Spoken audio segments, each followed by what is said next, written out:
Bilirsiniz, əslində regional inkişaf Cənubi Qafqazın əsasən Azərbaycanla Ermənistan arasında münasibətlərin yaxşılaşmasına hazırda bir sıra beynəlxalq təşkilatlar bizə qarşılıqlı qəbul olunacaq, həlli tapmaqda yardım olmağa çalışırlar. Təəssüf ki, bugünə kimi gördüklərimiz odur ki, bütün beynəlxalq təşkilatlar başa düşür ki, bu həllər beynəlxalq hüquqa əsaslanmalıdır. Və hazırda təxminən 3 il keçib, ikinci Qarabağ müharibəsinin sonundan very straightforward statements getdikcə daha çox sayda birbaşa bəyanatlar eşidirik ki, Qarabağ Azərbaycanın hissəsidir. İşğal dövründə belə bir bəyanatlar olsaydı, çox güman ki, ikinci Qarabağ müharibəsi başlamazdı. Təəssüf ki, həmin illər ərzində 28 years of negotiations under the umbrella of Minsk Group not only produced zero result, but actually did not elaborate the formula which must be taken as a basis for settlement. Their ambiguous and sometimes contradictory statements, not to mention actions, actually led to the freezing of the conflict. And at some point we realized here in Azerbaijan that their goal is to freeze the conflict, to make occupation endless, and through different so-called public diplomacy initiatives to impose an understanding that we should start cooperation, we should start doing business with Armenia, and the conflict will be resolved by the future generations. Many times during the times of occupation, I publicly raised the issue of imposing sanctions on Armenia. And I was explaining this position by international organizations' decisions and declarations. United Nations Security Council resolutions, General Assembly resolutions, organizations like Parliamentary Assembly of the Council of Europe, even European Parliament, though it now takes a very pro-Armenian stand, but even European Parliament was once adopted a resolution which reflected the reality. But it did not happen because the geopolitical agenda was different. So we had to do it ourselves. We had to implement Security Council resolutions of United Nations on the battlefield. Now, situation is different. Yes, and by the way, at that time, none of those international players who today say Qarabağ is Azerbaijan never said that.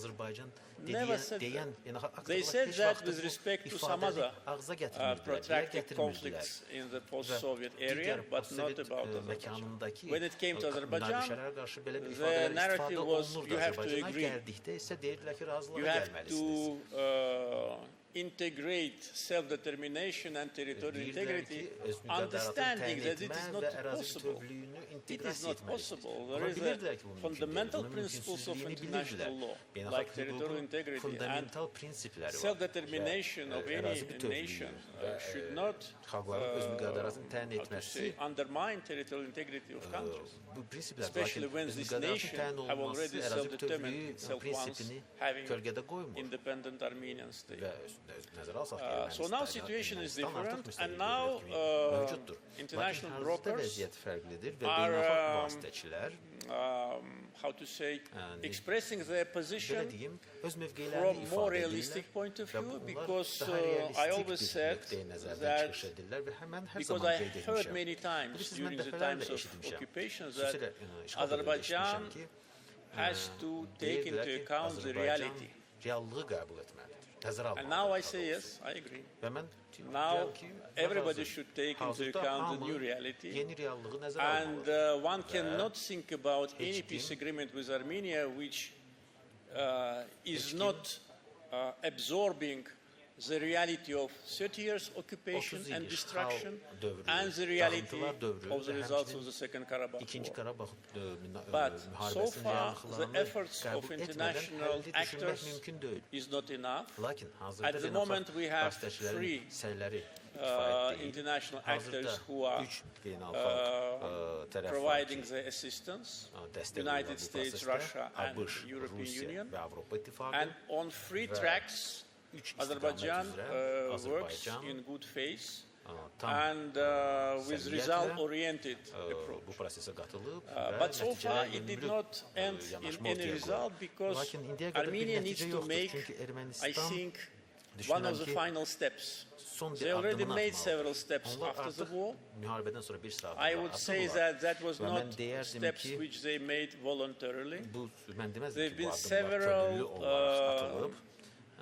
several cases during the last 2.5 years, several episodes, I would name it like that, that clearly demonstrated to Armenia that if they do not recognize our territorial integrity, we will not recognize their territorial integrity, and what that will mean for them is more or less clear. They already accepted that Qarabağ is Azerbaijan publicly. Now they need to put their signature under the document. And this is one of the final steps. There must be some more.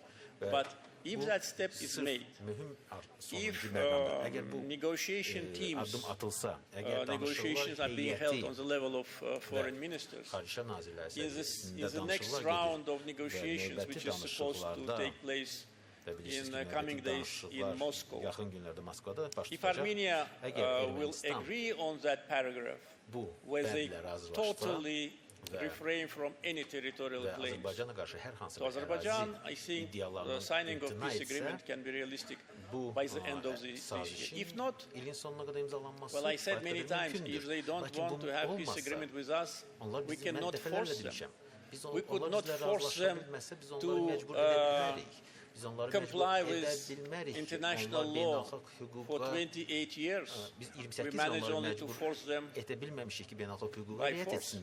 But in this case, there will be no peace. Well, it's not the best scenario for the region. It will not add stability, security, and also taking into account the very fragile geopolitical situation that may create complications in the future. So we have three brokers. All of them have enough international mechanisms